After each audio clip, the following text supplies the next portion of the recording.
Let me also express my appreciation and commendation of the President of South Africa, Cyril Ramaphosa, for developing the testicular fortitude to remove the Deputy Minister of the DA, who was ineffective and incompetent. And long may these removals continue. Speaker, so the Money Bills Act stipulates that the Division of Revenue Bill must be in line with fiscal framework. And we have long labored as the EFF that the budget process has been characterized by deceit. And this deceit is twofold. This is deceptive consultations that made an impression that there will be alternative revenue generation mechanisms which will be included in the budget, and we do not see them anywhere today. Furthermore, deceptions in terms of three ring-fenced options of austerity, borrowing, and strategic tax adjustments, which were the rationale for the generation mechanisms in the first version of this budget. The minister has now implemented all three of these things: austerity through numerical cuts and below inflation allocations to all departments.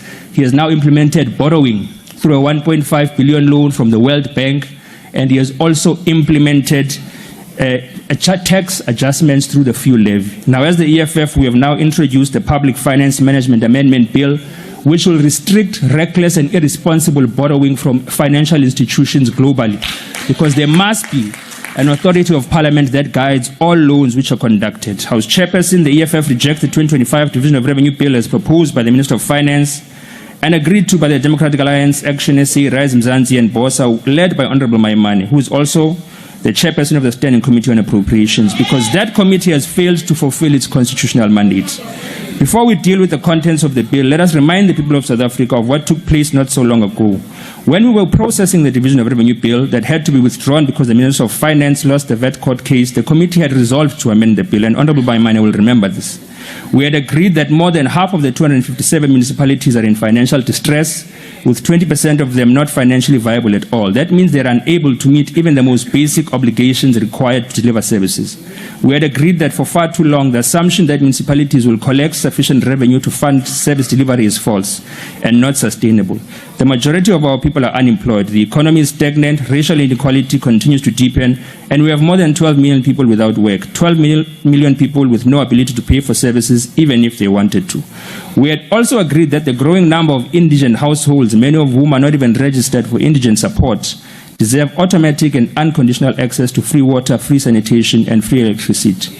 We also questioned why the National Treasury has reduced indirect grants to municipalities. Why allocate only 61 billion in direct and indirect infrastructure grants when studies and reality show that municipalities need over 122 billion? More importantly, we had agreed that there is merit in the SALGA study, which demonstrates that the deliberate underfunded mandates across all categories of municipalities are reckless and irresponsible. We had a consensus, we had a plan, we even agreed on a way forward to amend the bill and increase allocations to municipalities that are collapsing in front of our eyes.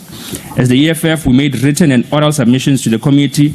We participated in what we believe to be genuine democratic processes that will reflect the will of the people.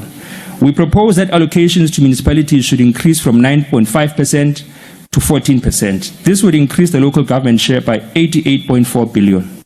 We were specific about where the money should come from. We propose funds must be reallocated from non-essential expenditure such as ministerial imbizos, provincial events, excessive travel, catering, inflated consultancy fees, and the corrupt tender system that has become a source of looting. We emphasize that education and health must not be touched. These are essential services, services that serve the poor and the working class who cannot afford private schools or private hospitals. The committee resolved that the proposal should be assessed by the Parliamentary Budget Office so that an objective analysis could guide decision-making. Honorable Maimane, the chairperson of this committee, himself proposed that we consider SALGA's model of equitable share split. We welcomed this proposal. It was a moment of political maturity and collective commitment to finding common ground. We had an opportunity to make a difference, to amend the bill and give our people water, sanitation, roads, refuse collection, and dignity. We had an opportunity to end sewage leakages in Diepsloot, in Alexandra, in Nyanga, in Kayamnandi, where the Democratic Alliance governs, in Umlazi, in Tembisa, in Orange Farm, in Soweto. But all of that was ignored just because the so-called government of national unity had already agreed to maintain the status quo, even though it was not working. Parliament has thus been reduced to a rubber-stamping exercise. We are now presented with a bill that offers no solution to the fundamental challenges of local government. It is a copy and paste of failures. The equitable share formula has remained rigid, outdated, and fails to respond to the current needs of our people. It continues to favor historically advantaged municipalities and ignores those deliberately underdeveloped by apartheid and neglected by democracy. There's no urgency in this bill, no emergency plan to intervene in dysfunctional municipalities, no special allocation for collapsing rural towns where raw sewage flows into rivers, where people walk for kilometers to collect water from a borehole shared with livestock. There's no consideration of youth of this country, young people who could be employed through municipal programs. This bill is a betrayal of the working class, and we reject it as such. Thank you. Thank you.